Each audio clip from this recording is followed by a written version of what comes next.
What's up, Sass family? It's your girl Shaquin, and I'm back with another video. I'm back with another video, and today's video is going to be a little more serious. So today, I'm actually going to talk about the birthing of my son, Azariah. To try not to get emotional because my story is so, I don't want to say unique, but it's very different. So we're gonna get right into the video. Y'all, I had a high-risk pregnancy. My pregnancy was high risk, and it was high risk from the very beginning. So from the time that I found out that I was pregnant up until I gave birth, it was a high-risk pregnancy. And my pregnancy was high risk not because of my son, but because of my own personal health. If you guys know me, then you know that I have a couple of health issues. I have a blood disorder. I'm not going to really get into the details of it all, but I have a blood disorder. I also have some GI issues, and then I also see a specialist, rheumatology. So it was high risk because of me, not because of my son. So I was literally in the hospital like every 2 weeks from the time that, we found out I was pregnant all the way to Azariah being born. Azariah his due date was July 17, 2019. That's the day they predicted that he would come. And he actually wasn't born until July 19th. In my pregnancy, I did not want to be more than 40 weeks because I was contracting so bad 3 weeks before his predicted due date. And because I was contracting bad, I really thought that he was coming, and he just was not coming. He was just literally pushing down, like literally pushing himself down. And so I was in pain for 3 weeks.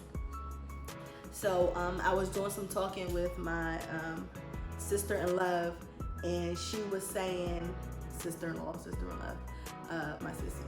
And she was saying, well then, you should consider, being induced. And it was lining up with what the doctors was also recommending. So I was like, okay, well, I'll do induction, but I really didn't want to be induced because I wanted him to come naturally so bad. First of all, I could not get an epidural.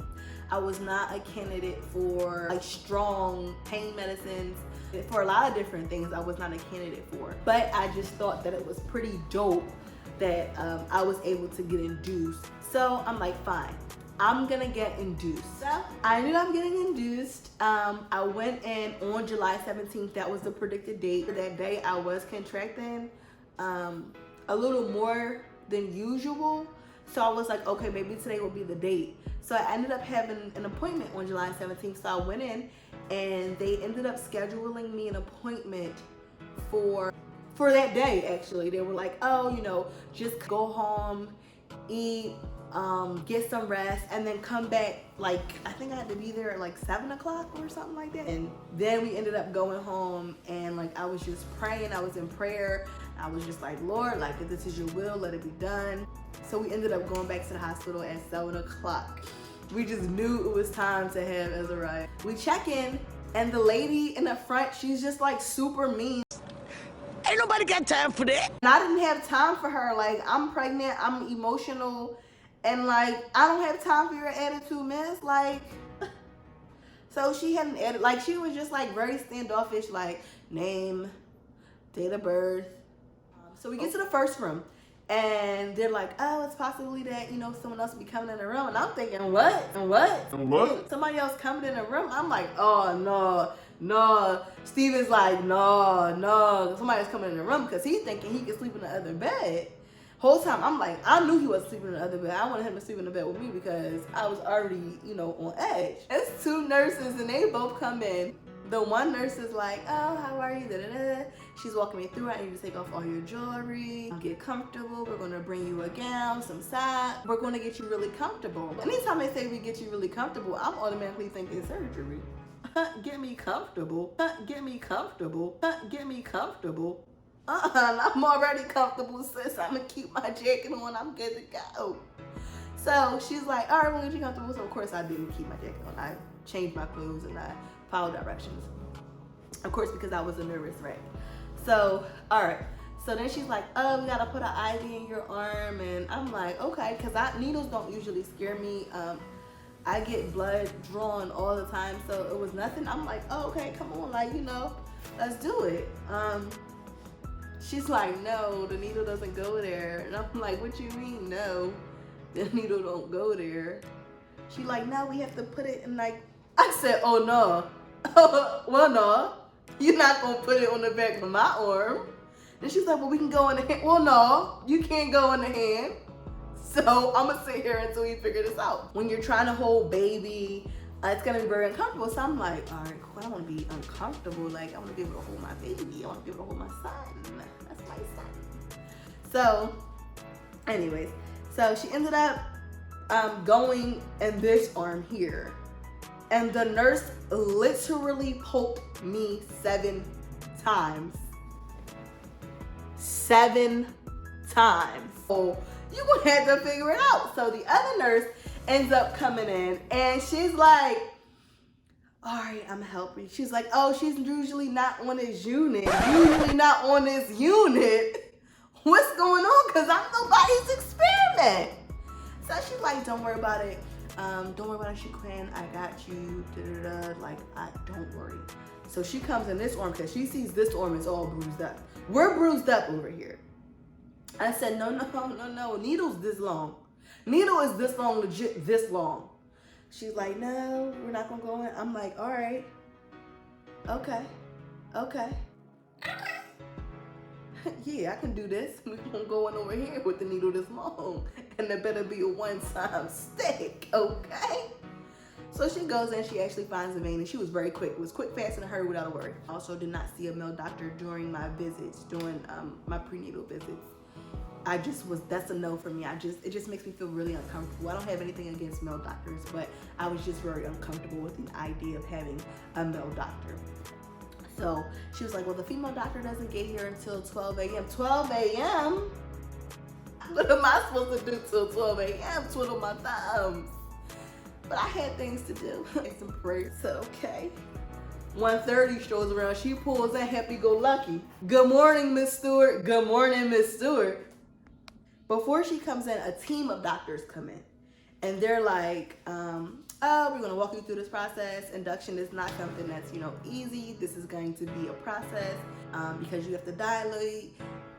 The baby has to be comfortable. The doctors come around. They're trying to walk me through the whole process. So I'm like, okay. And so the doctor's like, do you mind me doing a quick ultrasound? He was the head of resident. Ultrasound, okay, not that bad. So I let him do the ultrasound. Baby's in correct position. We're good to go. He leaves out, and this amazing doctor, like, she doesn't have anything to do with the residents, but she's just there as an acting primary care physician for me, which I thought was pretty cool considering, that, you don't always have like your own personal doctor on hand. So I'm like, oh my gosh, this is real baby. Like, we're getting ready to have this baby. Like, this is gonna be the best time of our lives. Like, we're living our best lives, and it is what it is. So now the female doctor strolls in. She's like, all right, going to insert.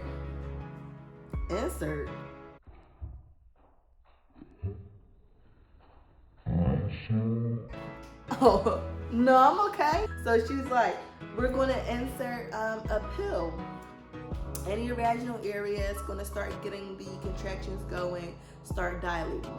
So I'm like, okay, not that bad. Quick. It was so fast.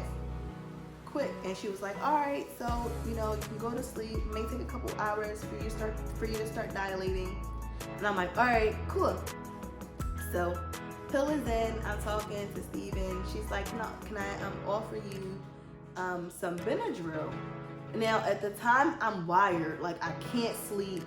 She can see that I'm wired, and like, I'm just super nervous. So I'm like, if she gives me Benadryl through the IV, I'm going to fall asleep immediately. So I was like, no, I don't want any Benadryl. She was like, are you sure? I was like, well, I'll take the Benadryl, and I'm asleep like that. I go to sleep, and now it's like maybe like 3:30, 4 o'clock in the morning, and literally 10 doctors rush into the room. Those oxygen over my face, scary. Like I was like shaking, like what's wrong? Like what's wrong? Like the baby's heart dropping. We don't want you to worry. Everything was okay. I'm like, oh, y'all was watching me. Y'all was watching me. And they were like, we have monitors outside. We can see everything that's going on. It's you're fine. The baby is starting to become stressed. I'm gonna have to inject this needle into your thigh to slow your contractions down because the contractions are stressing the baby out. I'm like, whoa, I needed 10 of y'all for this? And they're like, yes, we take this very serious. And I'm like, I can see that. The uterus is not contracting as tight anymore. Azariah is calming down because he was like panicking, like, hold on. I felt like my son at the time was being really pressured, like why is all of these walls caving in on me? At this point, they're like, we have to wheel you over to the delivery room. So they wheel me over to the delivery room. Oh my gosh, and the room is gorgeous. I'm definitely going to insert a video right here, and you guys will be able to watch the video and get an experience of what I experienced for my birthday. So we get to the birthday suite and it's beautiful, it's gorgeous. It's like, I'm like, oh my gosh, this room is so nice. It was a really nice room. Had a nice TV, nice shower, and I didn't shower and I didn't watch TV, so it was kind of a waste. We're in the birthday suite and I think I was like not even a centimeter dilated after that pill, and they were like, we can't continue because the pill was a process. Like you get one pill, then you get another dosage of it, and then you get a third dosage of it, if I'm not mistaken. But they were like, no, that was way too much for Azariah. We're going to have to do something different, and I was okay with that. The next thing was to get the Foley bulb. I don't know if you guys know the Foley bulb, but I'm going to briefly explain it to you. The Foley bulb is a small balloon. It's inserted into the vagina, and then it expands open, and it gets you to at least 3 centimeters. They inserted the Foley bulb, and it got me to 3 centimeters dilated. And I knew that I was dilating because after a while, randomly, I would see blood running down my leg, and I was like, oh my God, y'all, 3 centimeters was nothing. I was fine, living my best life, no medicine, no epidural. Like I told y'all, it was a natural birth, that's what I wanted. And if I wanted epidural, I couldn't have gotten it anyway. So now the Foley bulb is in, and I finally get to 3 centimeters dilated. Y'all, my family was in the waiting room heavy, okay? They're thinking baby Azariah is coming tonight. Like, they're like, no, he's coming. I'm sorry, it's July 18th now. They're like doing like predictions, weight and height and what time he's coming. They're like, no, he's coming. It's July 18th. They're like, he's coming.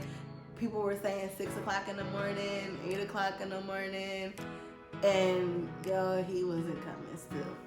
So I got to 3 centimeters dilated, and like I said, 3 centimeters were nothing. I didn't feel that. So here's where things turn left. I'm 3 centimeters dilated. The doctor comes in and she says, so we should probably discuss talking about breaking your water.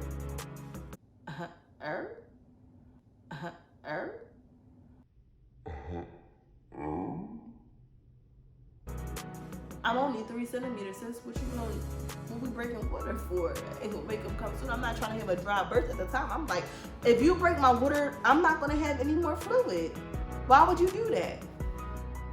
So she was like, we need to discuss it. So we didn't even discuss it. She literally put the little hook in there in my vagina. And then I'm like, all right, it's gonna get real. So after she popped my water, I got to about 5 centimeters, and now I'm feeling contractions. Now the pressure is on. I'm like, ooh. Like, if y'all can hear my sisters, explain how I sound, and I don't think that I was like a crazy wife in distress with having birth. I think I was pretty calm the whole process. Like, y'all let me know. Y'all see some of the footage. So I'm like, ooh, because that's all I had energy to do. I was burnt out. I was in labor for 36 hours and in active labor for 18 hours. So now I'm at 5 centimeters dilated. You know, my grandmother is anxious, y'all. My grandmother, she is the most like, I don't even know how to describe her. She's the most dramatic person I know. She's like, she only had 5 centimeters, the baby not coming yet. I'm can I get a portable machine? Because they hook you up to the, they hook you up. So I'm like, can I have a portable machine? And so I can walk around a little bit, because at this point I'm stressed out. I get hooked up. Then I'm like, all right, can I walk around in the hallways? She looked at me and said, no. No? Ooh, what you hooked me up for? You thought I wanted to walk around my room? I wanted to give myself a room tour? What did you think? So anyways, I do what I want at this point.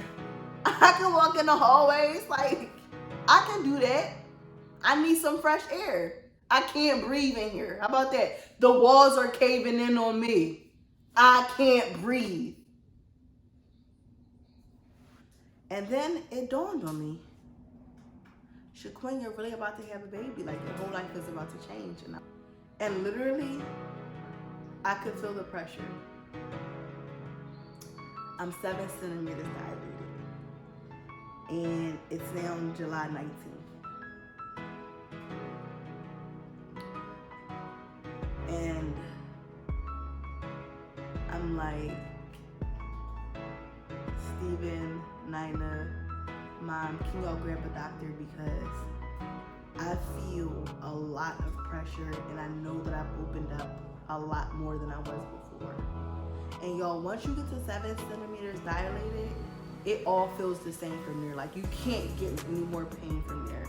At this point, I'm like, can I have, you know, something? Can I have something for the pain? Can I at least have something so that I can go to sleep? Because it's getting real. They're like, no, you can have something to go to sleep, and we'll try to give you, I'm not sure what it was. They gave me a little something. So next thing you know, I took a little nap. I'm still contracting. And I woke up from my nap. And I said, I gotta poop.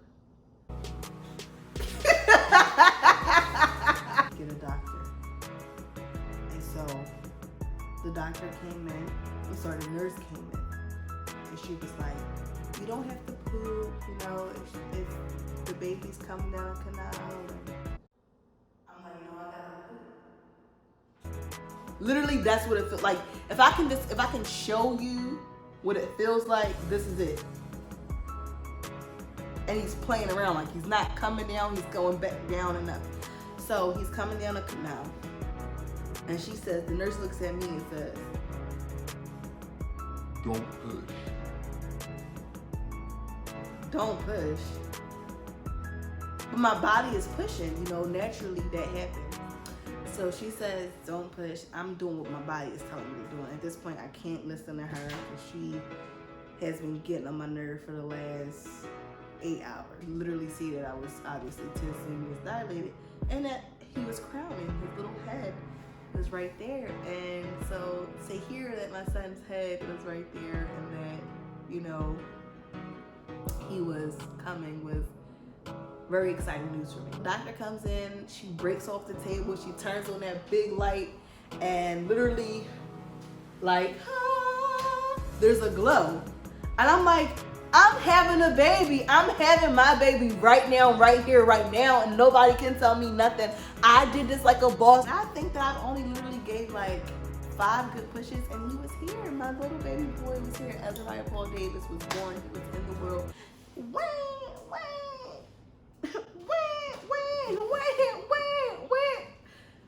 Y'all don't get it. He came out winning. Long story short, couldn't put him on my chest.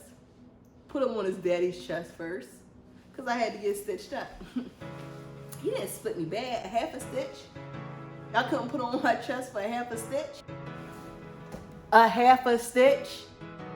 And that's my birthday story. And if you guys want to hear more stories about like the Pitocin and things like that, just comment below and I'll definitely be an open book about it. But yes, that is the birthing story on Azariah, and I have something to tell you guys. I'm not sure if I'm gonna like let the news go here, or I love the suspense. I love when YouTubers do that, when they say, I'm not sure if I'm gonna let you guys know here or in another video. No, I'm gonna let y'all know here. And guess what? I'm expecting a baby number 2. So yes, Azariah is 6 months. He'll be 6 months in like 4 days, maybe. And I am having another baby. Yes. So I said if I was to have another baby, I needed them to be stepping stools because that's how I wanted to do it. I knew that if I had babies back to back, then it would be much easier for me to go into the next journey of my life, which I will give y'all another story time on that, letting you guys know what's next in my life. But for now, this pregnancy is what I'm focusing on, and Azariah and my husband is what I'm focusing on. Make sure that you guys comment, like, and subscribe. Share this video with a friend and let somebody know. Like, you want to get a TO? Let them know sis is pregnant. Sis has had another baby and there's no shame in my game. Why? 1, because I'm married, and 2, because I chose to have another baby. Well, I didn't really set it up, but I also didn't take precautions either. I just want to be able to share this with all of you. This is great news. My family is excited and I'm excited. My husband's excited, and we just can't wait to share that with you. So hopefully I'll be able to vlog all of that and then be able to upload it on YouTube. But I love you guys. Thank you, Sad Squad, for tuning in. Let somebody know, somebody who don't know, who should know about this channel. And yeah, I'm just gonna try and keep the good times rolling, y'all. So thank y'all for tuning into my channel, and I will see you guys soon.